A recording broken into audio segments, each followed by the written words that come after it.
উত্তরপ্রদেশের আলিগড়ের অধিবাসী গৌরব জাটভ ২২ বছর বয়সী এক তরুণ যুবককে জাতিবাদী ঠাকুর সমাজের ছেলেরা মামুলি সাধারণ একটি বাকবিতণ্ডাকে কেন্দ্র করে মেরে ফেলার মার্ডার করার হুমকি দেওয়ার ৩ দিন পরে এক নালী থেকে গৌরব জাটভ তথা চামার রবিদাস রুইদাস ঋষিদাস সমাজের ছেলের মৃতদেহ পাওয়া যায়।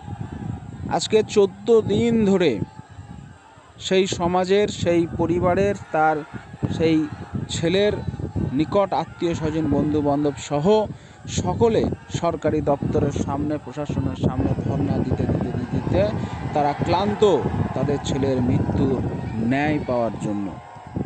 বাধ্য হয়ে উত্তরপ্রদেশের উদীয়মান সূর্য চামার জাতির গৌরব চন্দ্রশেখর আজাদ রাবণ তথা ভীম আর্মি চিফ উত্তরপ্রদেশের নাগিনা থেকে সাংসদ আজাদ সমাজ পার্টির পক্ষ থেকে চন্দ্রশেখর আজাদ তিনি আজকে আলিগড় পৌঁছেছেন। দেখছেন সেই নজারা, সেই দৃশ্য দেখুন, হাজার হাজার মানুষ সেখানে উপস্থিত।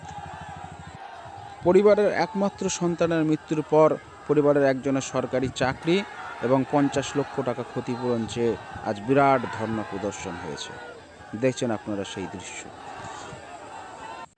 দোষীদের উপযুক্ত শাস্তি চেয়ে এই ধর্ণা অবস্থানে লক্ষ লক্ষ মানুষের উপস্থিতি, সমস্ত সমাজের পক্ষ থেকে তাদের কাছে এসে পাশে দাঁড়ানো, সমাজকে এইভাবে সংগঠিত হওয়ার জন্য চন্দ্রশেখর আজাদ রাবণ তথা নাগিনার সাংসদ এই আবেদন রেখেছে সমাজের কাছে এবং প্রশাসনকে কড়া হুঁশিয়ারি দিয়েছে, যদি খুব শীঘ্রই দোষীদের উপযুক্ত শাস্তি না হয় তাহলে আরও অনির্দিষ্টকালীন ধর্ণা প্রদর্শন করা হবে এসপি অফিসে, ডিএম অফিসে গিয়ে। এইভাবে সমাজকে একত্রিত হওয়ার জন্য পশ্চিমবঙ্গের সকল রবিদাস সমাজকে আমি, চামার মুচি সমাজকে আমি অনুরোধ করছি। জয় গুরু।